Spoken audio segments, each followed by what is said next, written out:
Hey guys, Epsi here with a new series I'm going to be calling More Challenging Strikes. Now, in this series, I'm going to be looking at each strike and then how I want them changed. And this is not just going to be like, oh, let's add some more things here. I want a complete overhaul and adding some more mechanics into them to make them more interesting and fun to play.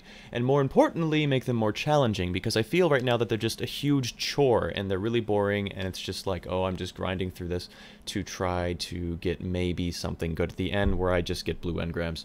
So I want it to be something fun as opposed to that grind that we normally feel in this game. Alright, so today we're going to be talking about the Nexus, and for the most part I don't hate this strike. I just think it's still mediocre like the rest of the strikes. So we're just going to begin and jump right into this as to why this is. With encounter number 1, which is the Servitors room. Now, for the most part, the encounter could be interesting, but all it amounts to is horde mode with no real context. The idea here is that the Servitors are locking off the upper areas, which is cool, but it's still horde mode. Let's just make it a bit more interesting. So for the change, the basic idea remains. Servitors have locked down the facility, preventing the player advance. First and foremost, these Servitors will appear immediately, but the third will be inaccessible until the first two are destroyed. Upon entering the room, Dinklebot informs the players that he has detected Servitors, and the players will then be immediately met by fallen resistance in the courtyard area of this facility. The first two Servitors are located in the two lower office buildings, respectively. They each are guarded by a captain and its squad. While the Servitors remain alive, smaller groups of fallen will almost constantly spawn in, reinforcing the courtyard area. Upon the destruction of the two Servitors, Dinklebot will inform the players that the upper levels have become accessible. However, the final door is being held shut by a final Servitor in the upper room. As stated, this room was locked shut by the other two Servitors, so you can't just skip here. As the players ascend the stairs, a melee baron and his squad of stealth vandals will meet the players halfway. The players could try to ignore them and just continue up to the final Servitor, but the Servitor itself will be shielded by shanks and covered by vandal snipers. So they'll probably be overwhelmed by the snipers, the shanks, and then the baron, who will be coming up their ass.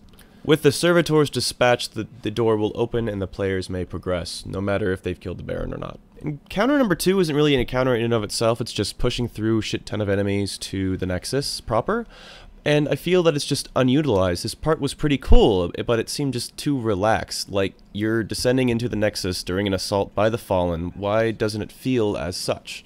There isn't any sense of peril or real challenge here, so how can we fix that? Well, the Fallen and Vex are combating each other, correct? The enemy is moving against each other? Perhaps each scene will have escalating conflicts. That is, while you are moving through the facility, you will see smaller regiments of Fallen engaged with weaker Vex, to whom you will be caught up in the middle of the crossfire. And as you reach the entrance to the Vex catacombs, it will be an all-out ground war between the Fallen and Vex, who will attack anything indiscriminately, at the height of the enemies moving against each other event. Tons of shots flying overhead, diving in and out of cover. Nearly nowhere is safe, even moving is treacherous. This could add a lot of excitement to the encounter, challenging the players to move strategically as a group to navigate this literal minefield of enemies. Then again, this part of the strike is pretty okay as is. I'd like to see a bit more done with it here. It's just a bit bland. It's just like Bungie set up a bunch of enemies for you to shoot on so you don't get bored on your way to the Nexus proper, which is lazy. So those two bits went by pretty fast, and they're pretty easy to fix. You just need to make them more interesting. The things are there, you just need to add a bit more. But the Nexus itself requires a huge change in order for it to become just not a Bullet-Spongey mess. The problem here is, while its shields are interesting, the Nexus is still a Bullet-Spongey mess. It has no real challenge or sense of peril. I don't feel intimidated or that this thing is a real threat. The Nexus is trying to transform Venus into another machine. It holds immense processing acausal power. Show us that power, please. So the change goes as follows. The players will drop down into the Nexus and be met by several gold health Minotaur. These Minotaur are currently in control of the 3 sync plates. The goal here is to take control of the sync plates to open the Nexus, where the Minotaur will fight to maintain control. Kill the Minotaur, activate the sync plates, and the Nexus will open, summoning Sekrion to the center of the map.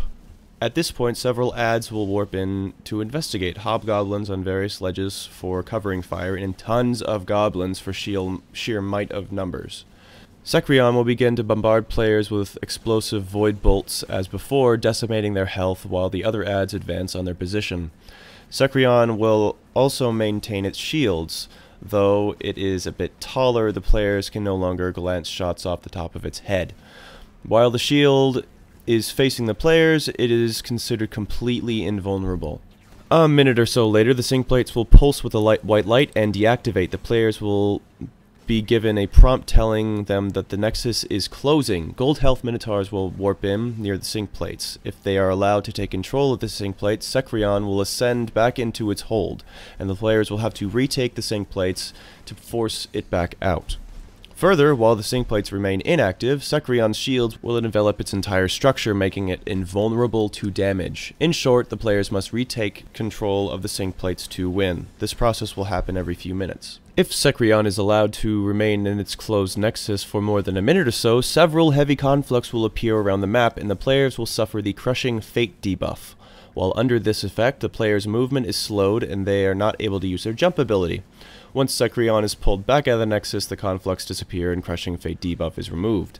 This debuff is meant to, it's not a direct overwhelm, and it's not supposed to be a soft enrage, but not being able to jump or move in this area while you're being bombarded by sniper fire from hobgoblins and torch hammer fire from the Minotaur is deadly. So allowing Sekrion to ascend and remain in his Nexus for more than is allowed is just fatal. Once Sekrion is destroyed, the Vex will despawn, the conflicts will disappear, and the players will have won.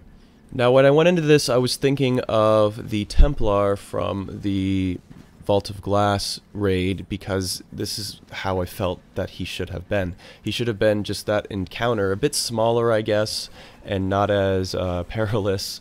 It should have been perilous, but not as ridiculous and stressful as was the Templar. But he should have had that much power and that much influence and just that much intimidation power, which would actually challenge the players, and I think I've accomplished that with these changes. This one was a rather short video, the other ones have been pretty long, but the Nexus I don't really have that many changes for. It has a lot of potential, it just needs a few little tweaks and fixes, as the other strikes were just plain lazy design and horde mode. So, I've been Epsy, and if you like this video, please like and subscribe. Sorry if I sound sick, I'm still dealing with stupid allergies and crap. But, yeah, I will see you next time.